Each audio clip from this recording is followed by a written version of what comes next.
You can either live your dreams or live your fears. And I think the majority of people actually are not living their dreams, but are living their fears. So I want to ask you a question. What are your fears? What are you afraid of? What are you scared of? Because we all have fears, don't we? We all have something that's blocking us, that's holding us back. And as we begin to look at life, what we realize is that the reason that most people are not living out their true potential, are not doing all of the things that they would really like to do, is because of fear. Some people call fear false evidence or expectations appearing real. I'm reminded of the story of a guy that was living in an area where he had some new neighbors, and these neighbors had a bulldog. And when he came home every day, this bulldog used to chase him about a half a block from his house. Every day, he would have to streak home. I mean, he would just run. This bulldog would be right on his heels. And so he just got tired of that, because he would go home about a half a block away from home. He would look around for this bulldog, and he wouldn't see him. And he would go walking casually along, and this bulldog come out of nowhere, woo, woo, woo, and start chasing him, and he'd run home. So this one day, he just got tired. And so when the bulldog was running after him, he started running. He saw a rock, and he stopped to pick it up to throw at the bulldog. And when the bulldog got up on him, he started barking. He realized the bulldog didn't have any teeth in his mouth. Then he started chasing the bulldog. If you don't get all the way from it, because the most the bulldog could have done is gummy, you know. And so, you know what? Most people go through life running scared. Running scared from things that have no teeth in them, because they're false expectations appearing real. That, see, we're brilliant enough to scare ourselves to death. You realize that? There are some people actually who get a kick out of scaring themselves to death. I remember the last frightening movie I saw. It was The Exorcist. I will never forget. I was so frightened when I came home. I'll never forget. I drove in the driveway, and I had already called my former wife and said, listen, turn the lights on. I was coming in the driveway, and I was getting out of the car, and all of a sudden I couldn't get out. I started blowing my horn. I said, Madeline, they got me, they got me. She came to the kitchen and said, take your seatbelt loose, fool. I said, oh, okay. I was frightened out of my wits. But there are a lot of people who they get off on that. They love it. I'm a person, my brother is a paratrooper. My twin brother, he's in the military, career man. I would love to jump out of an airplane with a parachute. I'm scared, though. I mean, I really admire my brother for that. I would really love to be macho man like that. What are the things that you fear that's been keeping you from living your dream? That's been keeping you from doing some things that you would like to do? Just think about those things. And how do we begin to handle that? Abraham Maslow said that the life is about growth. And he said, you can either go back to your comfort zone, and there you won't find any growth, or you must be willing to go forward and face your fears again and again and again, because you're never going to have a fear-free existence. I mean, some fear is acceptable and legitimate. There are some things that you really should be afraid of. Now, you shouldn't allow it to immobilize you. You acknowledge it, you take it into account, and you carry yourself accordingly. There are times that we should proceed with caution. But it's the difference between being stopped by fear. It's the difference between having a fear and the fear having you. So what do? One, acknowledge it, and knowing that it's okay. Don't condemn yourself for being afraid. It's perfectly fine to have some fears. You acknowledge your fears, you embrace those fears, and then you move on. You act on whatever it is that you fear. Because once you embrace it, see, what you resist will persist. What you resist will persist. So one of the most important things is to begin to embrace your fear. Speak extemporaneously during the time that I responded. I want you to like this page and share it. You're going to have a lot of fun with this. Like this page and share it. Here's one. Are you waiting on the illusion of perfection before you go live with your life? See, a lot of people, they procrastinate. Well, I'm not good enough yet. You're not good enough yet. Are you waiting on the illusion of perfection before you go live with your life? Are you aware of the fact that you will fail your way to success? Are you aware of the fact that you don't have to be great to get started, but you have to get started to be great? Are you willing to let something die in you today that you should be going live with tomorrow, waiting on the illusion of perfection? That was one. Let me go to another one. I just love this. Okay.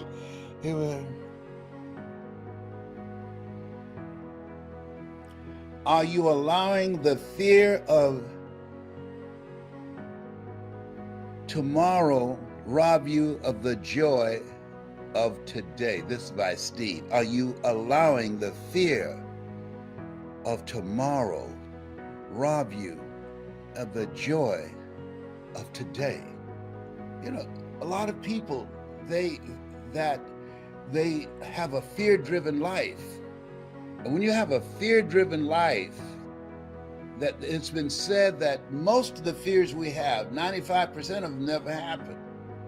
That the fears that most of us conjure up in our minds and waste a lot of energy over, gain weight over, digging early graves with our teeth, turning our hair gray, or losing weight, never happen. And we allow those fears that we have of what might happen to rob us of the joys of today. No, today is all you have. Life has no duplicate. Enjoy what you have where you are right now. Do what you can where you are with what you have right now, and God will do what you can. He wants us to be joyful. And there's a difference between being joyful and being happy. Being happy, that's dependent upon circumstance. But joy, come on now. Joy passeth all human understanding. What do you mean by that? Because people wonder, how can you be joyful given what's happening to you or given what you've gone through? How can you be joyful given what life has done to you or given your situation?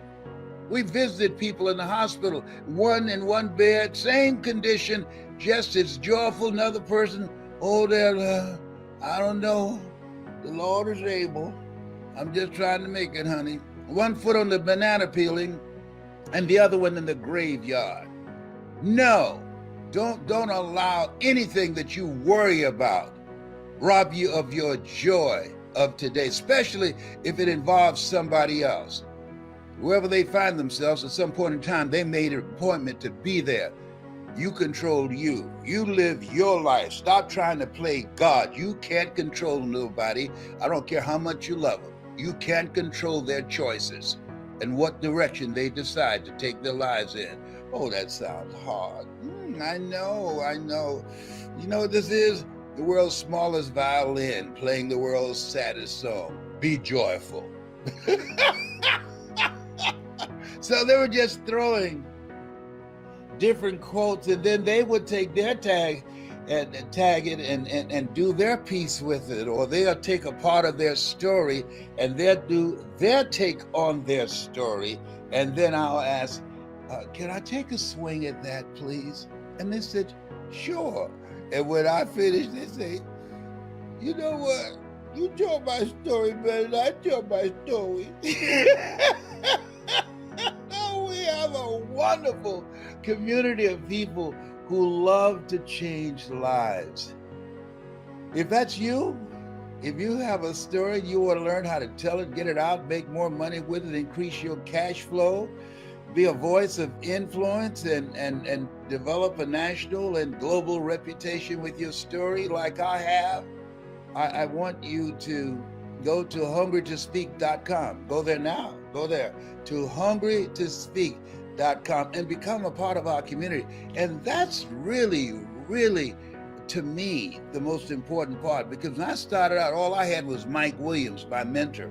Mike Williams, who wrote the book, The Road to Your Best Stuff, and he was coaching me. But when you in a community of people, and trust me on this, right now, more than ever, it's very important to be in a community of like-minded, positive people who lift your spirit, iron sharpening iron, people who bring value to you, people where you can develop strategic partnerships, people that you can work together, people that are motivated and driven and have a focus of what they want to do with their lives. This is a time, and this is a quote that deals with this. Preparation. Prepare yourself to be positioned so that your life will be in a good place when whatever happens comes your way. Question is, are you willing to be patient with the preparation? See, a lot of people want success right now. They want mastery right now. They want to be great right now. No, it ain't that kind of party. Mastery takes time. It takes time, and it takes coaching, and it takes practice, and it takes being around other people in a group that you feed off each other and give each other strength and hold each other accountable. And magic happens when you do that. Oh, trust me on this. I want to talk about that, writing a new chapter. So you've talked about the little voice that people have, the need to create quiet space to hear that. Combine that with the notion of the culture sort of chipping away at people, and whether it's based on race and oppression, or whether it's just the school system teaching you to be a good cog in the machine, or whatever other things people have to fight against. How can people that are listening to this now, especially if they're an adult that's got all those labels put on them, that's had their creativity squished, what process do they do to hear the voice? What sort of communion can they do to create that imagination that's going to allow them to get out of that and move towards something new? That's the reason why you designed this program, you and your team, for them to do that they have to expose themselves to something that will give them a different vision of themselves. And in addition to that, they have to put themselves in a community of what I call OQP, only quality people. A gentleman who dramatically transformed my life, I was a junior at Booker T. Washington High School in Miami, Florida, and I went in his class looking for another friend, and he said, go to the board and work this problem out for me. I said, sir, I can't do that. He said, why not? I said, I'm not one of your students. He said, do it anyhow. And the other kids started laughing, saying, he's Leslie, he's DT. And he said, what's DT? His brother is smart, but he's the dumb twin. And I said, I am, sir. And he came from behind his desk and he pointed at me and said, don't you ever say that again. Someone's opinion of you does not have to become your reality. And he taught me three things. He said, if you want to become successful in life, young man, he said, number one, you got to change your mindset. He said, you don't get in life what you want, you get in life what you are. Number two, practice OQP, only quality people.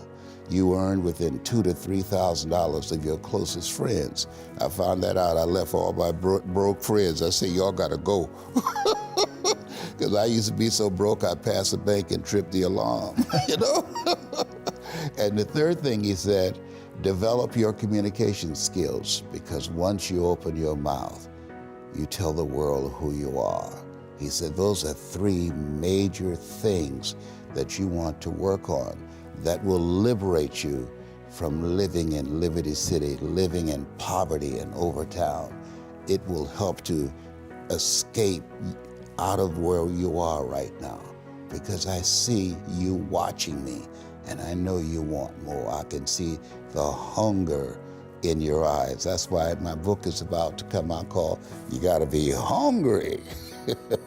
I love that notion. I love that title. So how do people get hungry? You get hungry by finding something that's you. I believe that all of us are born unique, but most of us die copies. You got to find out what is it that turns you on, what resonates with you. One of the things that I realized and what allowed me to become successful as a speaker, the speaking industry has been hijacked by people who speak to sell, and it's okay to do that and make money. I speak to change lives because somebody spoke and changed my life. So this is my passion. This is my drive. This is something that I feel in my heart. And so the key to that hunger-driven life is a heart-centered life. I didn't do what I'm doing for years because of my programming, because of the culture in which I was raised in. I would see other people with degrees and PhDs and MBAs and credentials I don't have, and I convinced myself I couldn't do it. But Mr. Washington, on that day, we became friends, and he taught me not only someone's opinion of you does not have to determine your reality. He said that you have to work on yourself and you have to have an unstoppable attitude, and no excuse is acceptable, and you've got to make it a priority, a non-negotiable in your life, and hold a constant vision of what it is you want to achieve. See it accomplished and go all out. Find a way to win. In spite of the setbacks, in spite of the disappointments, in spite of your failures. I tell people when I'm giving presentations, you will fail your way to success. I have a saying, as life knocks you down, try and land on your back, because if you can look up, you can get up. And so those experiences of going after goals that's beyond your comfort zone, and having relationships that will challenge you, and surrounding yourself with coaches and mentors who can take you to a place within yourself that you can't go by yourself because you can't read the label when you're locked in the box. And so those experiences, they challenge you to go to that next level and continue to move forward in your life, doing new and exciting things that eye has not seen, ear has not heard, nor is in the heart of mankind what God has in store for you when you live a heart-centered life, deciding that you're going to live a life that will outlive you. You're going to live a life that counts, a life that will build a legacy and change the planet. You know, Horace Mann said, we should be ashamed to die until we've made some major contribution to humankind. And so my goal is to make a major contribution to humankind. I am a father of 10, 5 boys and 5 girls. So I'm suing the people who came up with the rhythm method. The rhythm method don't work. You know, I've got rhythm, but the rhythm method does not work, okay? And I have 15 grandchildren and 4 great-grandsons. And so every day when I get up, my mindset is, what is it that I can do to touch and impact somebody's life today? What is it? What does that look like? Like seeing you, I'm so excited. I started doing push-ups. I said, well, I'm going to go on. He's going to see that I got muscles too. Man, what you've done with your mental muscles is so extraordinary. I don't know that you need to worry about anything else. What I'd like for you to do right now, I want you to think about your dream, because I'm in a room full of dreamers. Think about your dream right now. I want you to think about it and envision it. Now, ladies and gentlemen, let me share something with you. I do not believe that any of us have dreams that were not given to us for the purpose of accomplishing those particular dreams. And I want to share something with you that has changed my life. I started out, as was indicated by Jack, it's very humble beginnings. I don't know what that dream is that you have. I don't care how far-fetched it might appear to be. I don't care how disappointing it might have been as you've been working toward that dream. But here's what I know, that dream that you're holding in your mind, that it's possible. Let's say that together, please. Say, it's possible. See, sometimes we can't say, I can do that. But what we can say, that it's possible that I can have my dream as we run toward it, as we work on it day in and day out. No one, ladies and gentlemen, could have convinced me when I started out just over 6 years ago working on my dream. And I want you to think about whatever your dream is, because I was willing to take a chance. And most people won't do that. Most of the people that you talk to try and bring them into the business, these are not risk takers. Most people have done all that they're ever going to do. They raise a family, they earn a living, and then they die. But people who are running toward their dreams, life has a special kind of meaning. And here's what I will share with you, that in the process of working on your dreams, you are going to incur a lot of disappointment, a lot of failure, a lot of pain, a lot of setbacks, a lot of defeats. But in the process of doing that, you will discover some things about yourself that you don't know right now. What you will realize is that you have greatness within you. What you'll realize is that you're more powerful than you can ever begin to imagine. What you will realize is that you're greater than your circumstances, that you don't have to go through life being a victim. As Jack indicated, I was born in Mamie, Florida, in an area called Liberty City, in an abandoned building on a hard linoleum floor with my twin brother. We were 6 weeks of age. We were adopted. When I was in 5th grade, I was identified as EMR, labeled educable, mentally retarded, put back from the 5th grade into the 4th grade, and stayed in that category until I got out of high school. I don't have any college training, but I met a high school teacher who one day changed my life. I was waiting on another student, and when he came in, he said to me, "Young man, go to the board and write what I'm about to tell you." And I said, I can't do that, sir. He said, "Why not?" I said, "I'm not one of your students." He said, "It doesn't matter. Follow my directions now." I said, "I can't do that, sir." He said, "Why not?" I said, "Because I'm educable, mentally retarded." And he came from behind his desk and he looked at me. He said, "Don't ever say that again. Someone's opinion of you does not have to become your reality."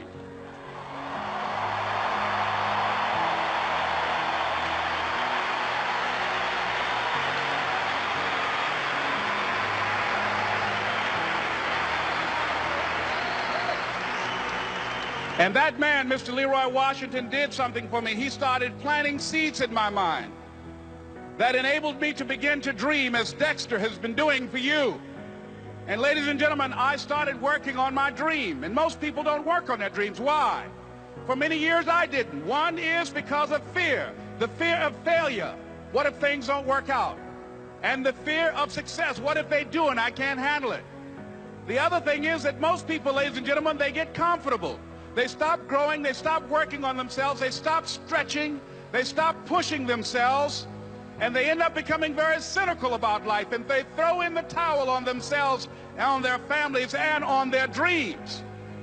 And the other thing is that most people don't feel worthy. What I'm doing now, I could have been doing years ago. But because I did not have a college education, because I didn't believe in myself, because I allowed other people's opinion of me to control my destiny, I didn't act on my ideas. So I applaud you for your dreaming, for your running toward your dream. I applaud you for believing in yourself, because that's what life is about, stretching and challenging, looking for ways that you can begin to improve yourself.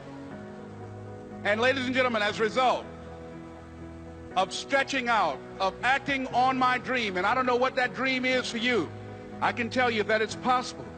No one could have convinced me that after just over 6 years, I will have my own book entitled Live Your Dreams. Just over 6 years, I will have 5 specials on public television. Just over 6 years, I've done motivational speaking for AT&T, Procter & Gamble, McDonald's Corporation, Xerox, IBM. Just over 6 years. I will now have my own talk show that will premiere on Monday, Labor Day. I'm saying to you, your dream is possible. Your dream is possible.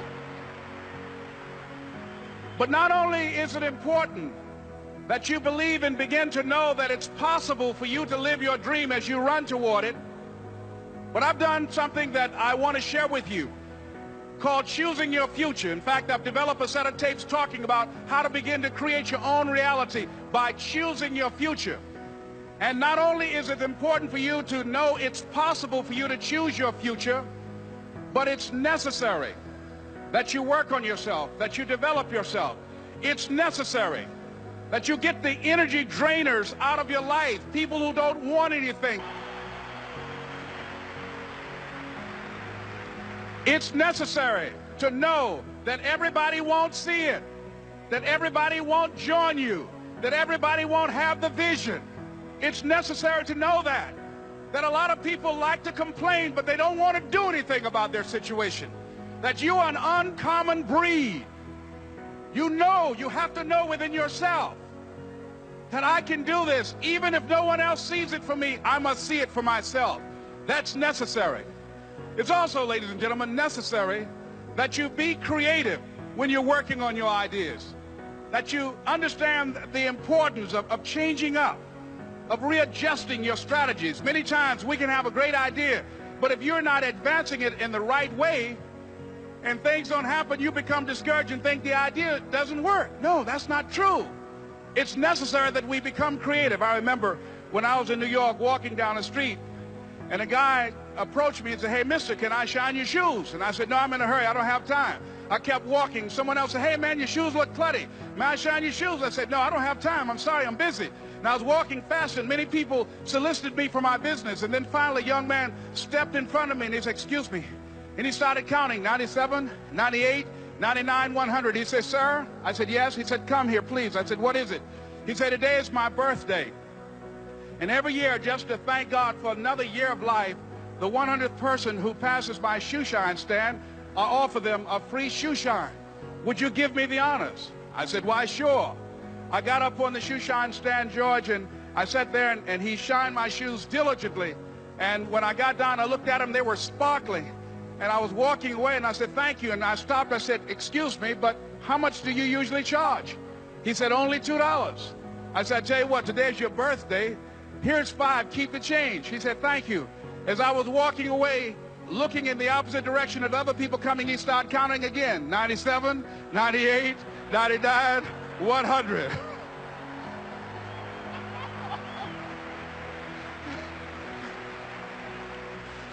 It's necessary that you be flexible, that you are always thinking of how can I improve this better. This is a customer-driven economy. It's necessary for you to always explore various ways in which you can improve the quality of service that you're providing for the people in your organization. I remember something a major company had talked about, the extra value service they were providing for their customers. And the lady who had the news conference summarized it this way. She said, "It's not our intention to satisfy our customers or to please our customers. Our intention is to amaze them." It's necessary, if you're going to compete today, that you look for ways to amaze your customers by being one of those individuals that keep your commitments, that keep your word, that's relentless. It's necessary as you work with the people that you bring into your organization, that they see that you're a good example of a person to work with, because you model integrity and determination and ambition and truth and honesty and the way in which you conduct business. The next step is, that is you. That is you. That no one can do it for you but you. And even though you face disappointments, even though you will experience some setbacks, it goes with the territory. You must understand that. I remember I was playing a game with my 9-year-old son, John Leslie, and I beat him 10 straight games in a game called Connect 4. And finally, I said, "John Leslie, I'm bored. I don't want to play you anymore." And I got up. I said, "I'm ready to go to sleep now." And repeat after me, please. Let's say this together. "It's not over until I win." John Leslie said, "No, you can't go now, Dad." I said, "Why?" He said, "It's not over until I win." That was his attitude. We sat down and we played several other games. And finally, after the 11th game, John Leslie won, and he got up and he yawned. And he said, "I'm ready to go to sleep now." And I'm saying to you, what if all of us took that attitude after we face a rejection and a no, or we have a meeting and no one shows up, or somebody say, you can count on me, and they don't come through. What if we have that kind of attitude? The car's repossessed. Nobody believes in you. You've lost again and again and again. The lights are cut off, but you're still looking at your dream, reviewing it every day, and say to yourself, it's not over until I win.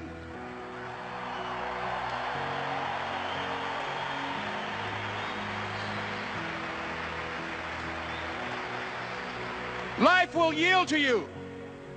Now here's the next step. Repeat after me, please. It's possible. I can live my dream. It's necessary. I work on myself. Surround myself with winners. Become creative. It's me. I've got to make it happen. It's not over until I win. And so I want you to think about your life right now. I was reflecting on when I decided to become a professional speaker. I looked at my life and I just said, you know what? I want to do more. I want more. I want more for myself, my family, my mother, and I want to be in charge of my own destiny. And what I was doing at that time was not providing that. And it got to a point, I don't know whether or not you've ever been there, that just doing something 8 hours a day, 5 days a week, just to pay the bills, to keep a roof over my head, and for transportation and food on the table, it just didn't get it. I mean, if you can understand how I felt, it just didn't get it. I didn't find that fulfilling. One, I was doing something that wasn't me. And I was doing something to survive. What it takes to live versus what it takes to survive are two different things. And so here's what I realized, that if you're not willing to take a chance on you, if you're not willing to learn something and reach beyond your comfort zone so that you can explore some other possibilities for yourself, you'll never discover the greatness that you have within yourself to do more, to have more, and to experience more. So I wanted to see what else was out there for me other than what I was doing at the time. I was a salesperson at Sears, and they said, if you're the top salesperson, that you will get a promotion to be the sales manager. Well, I was the top salesperson for 6 months in a row, and they told me they couldn't promote me. I said, no, don't say you couldn't, just say you won't promote me. Well, they said, well, the reason is it will lower morale. Lower morale? Yes. Everybody in that area there would be very upset. I was the only raisin in a glass of milk, if you know what I mean. I said, what? I said, come on, you gotta be kidding me. No. We would love to give you the promotion. I said, excuse me, don't use the word give. I've earned this. 6 months in a row, I've earned this. You said, if you're the top performer, you will be selected for manager. Now you're changing the rules. Now I had a choice. They said I would lower morale. So I took a chance on me. I wonder what happened to the morale when the top performer left. And they had the unmitigated gall to ask me to train the people that they were going to put over me. I said, hello, do I look like Mr. Buckethead? No. Be a team player. No. You know, some people got nerve, you know me? They got nerve up in here, up in here. I said, I got to do something that puts me in charge. If you want to be in charge of life, but I'm working from home now. This is what I do. When I'm not talking to you, you know what I'm doing? I'm speaking to corporations. I'm speaking to organizations. I'm speaking to different groups of people who want to be motivated and inspired, and helping them to create a sense of engagement and unification, even though they're separate geographically. And I'm doing that from the comfort of my home.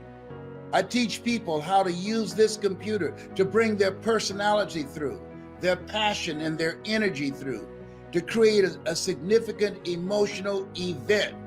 See, the reason I have the advantage of doing this than the average person, because I was in radio for many years. I couldn't see the people that I was talking to, and you do it after a certain period of time, you develop some skills intuitively that you know when you're connecting with people. And so that has given me a competitive edge, being in radio for so many years. That's why I'm teaching people now how to do virtual seminars and workshops now, and be successful at it. I'm successful at this, and one of the top impactful speakers doing this because of my background. Do something beyond your comfort zone. Learn something new so you can see what's in you. You got some more stuff back there, but you'll never find out what it is if you don't test yourself. And I was seeing these people speaking everywhere, and I said, I'm gonna put myself to the test. I look at them, they put their pants on one leg at a time, just like I do. And so part of the whole process, because I was listening to motivational messages on a regular basis and I was getting fired up. Now, write this down. The people that are going to make it now, the people that are going to take advantage of this breakthrough. Listen, we work hard for where we are right now. Don't sleep this period now. Good times, they have an expiration date. Bad times, they have an expiration date. We just came through something. With the election of 2 senators, the scale has tilted. The force of evil has been subdued. Listen what I said. Not destroyed, but subdued. It will raise its ugly head again. So you want to maximize this time. You want to milk this moment. You want to make your move right now. And one of the things that I do, and I encourage my kids to do, when I make some money, I operate like I don't have a dime. Like I don't have a dime. I start working harder. And this is what you have to do. The people that are going to be successful are willing to do the things today others won't do in order to have the things tomorrow others won't have. What is it that most people won't do? Here's what they won't do. Learn something new. They're comfortable with what they're doing now. Well, you know, I've been doing this for a long time. So, learn something new. If you're not willing to learn anything new, no one can help you. But if you're willing to learn something new, like I decided to do this, no one can stop you. I'm my own boss. I call my own shots. And I'm not saying this to you to impress you, but to impress upon you that you got it like that too. And that's why I'll train you how to do that, how to use your voice, how to use your gift of gab, how to use your knowledge and your skills. People with knowledge and skills are working for corporations. You need to learn how to work for yourself from home virtually and control your own destiny. Be your own boss. That's what time it is. Here's something else. I discourage you. Don't do this if you're not hungry. Did you hear what I just said? Now, I just told you you ought to do this, right? And then right after that, come on, Les, what are you saying now? You're telling me don't do it if? Yes. If you're not hungry. If you're going to make it today, you got to be hungry. The 47 million people are going to lose their jobs from artificial intelligence. Millions of people have lost their jobs because of coronavirus. You think you're the only one out here? No. It's a different market right now. It's different. There are people that are desperate, going through foreclosures and evictions, lost their jobs, lost their businesses. So the people that are going to come out on top, the people that will snatch victory from the jaws of defeat, they're hungry. When I came out here, I was hungry.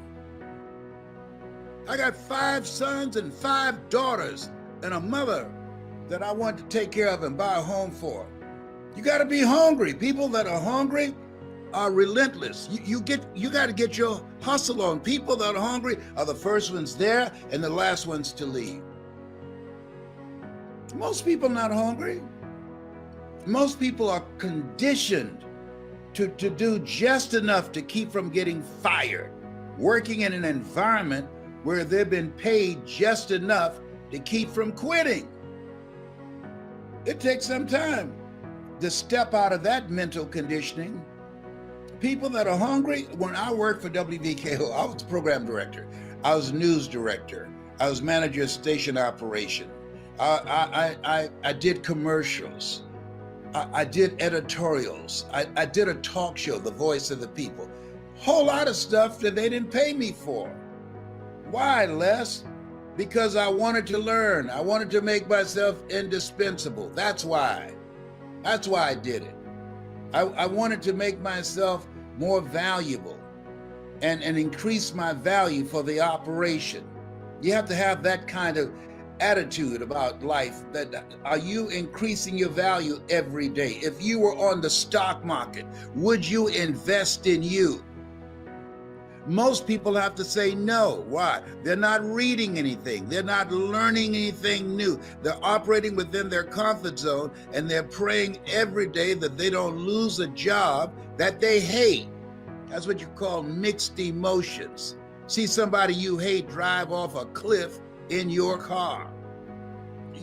You're glad they're gone, but not in your car.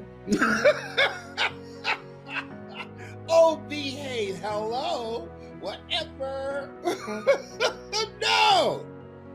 No, it's a different place now. You got to be hungry. You have to get your stuff together. Average is over. The being average, doing just enough to get by, no. And when I talk to people, I can ask a certain question. I can tell the hungry ones and the ones who are slackers. And they're everywhere, the pigeons.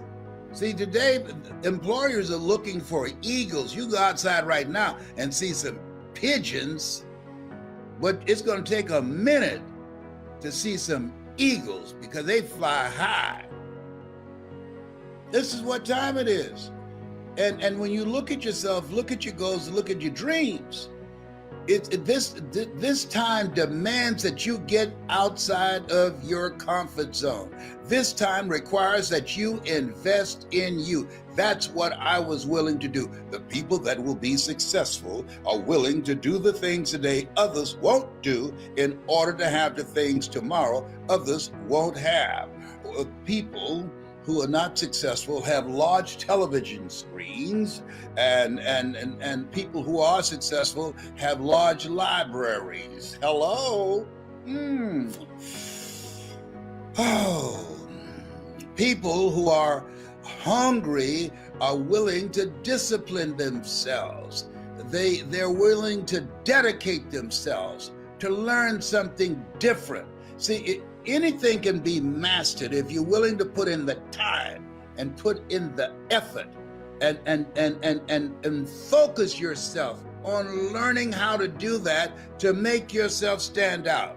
In the attention economy, this is the attention economy. You got to make yourself stand out. Yes, you just can't mosey through this time and think you're going to get some customers. So you have to think in terms of market takeaway.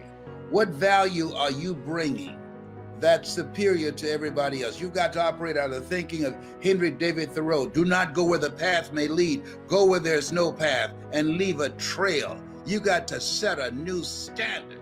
And I'm encouraging you, don't rule it out saying, well, I don't know if you can do it. Well, so what? Eye has not seen. What do you think that means? There's some things that you can do that you've never seen before. We're in a place now where we've never been before. Eye has not seen, ear has not heard. Nor is in the heart of mankind what God has in store for you. What's in you that you're able to do? That's why they have a term called breakthrough, that your life is a breakthrough moment. And so when I think about that and think about what I was going to share with you today, that this is a time. I have a friend named Dr. Stan.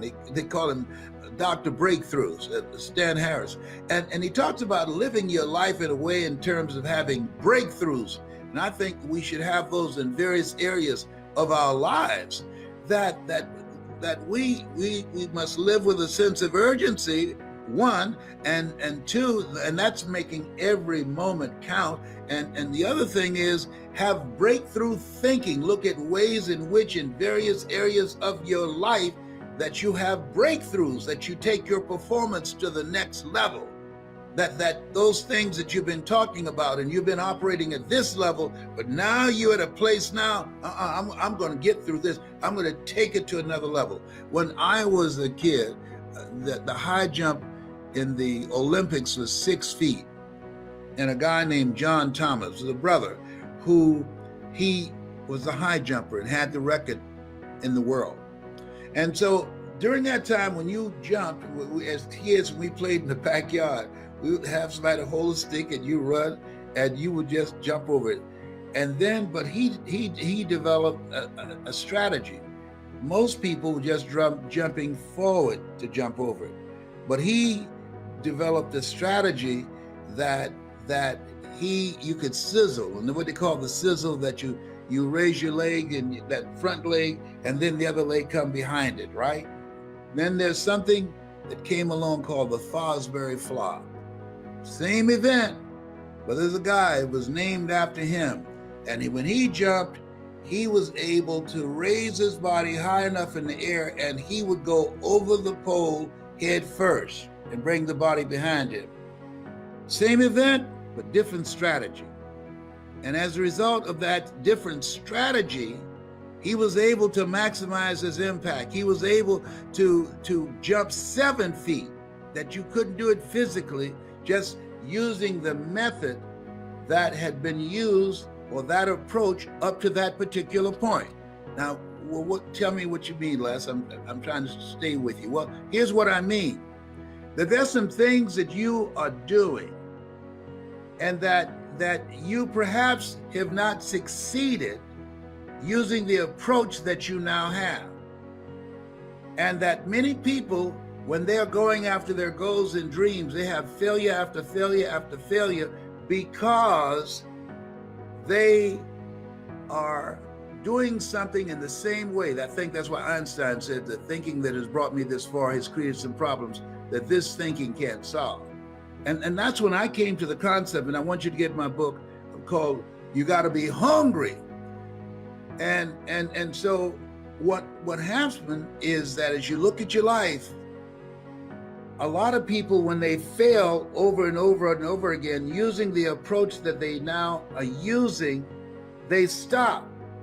I'm suggesting change your approach, but don't change your decision. Am I making sense to you? Change your approach. Get some help. I believe ask for help, not because you're weak, but because you want to remain strong. And ask for help and don't stop until you get it. Because you've failed at it thus far does not mean that it can't be done by you. It's just that the approach that you're using now does not work.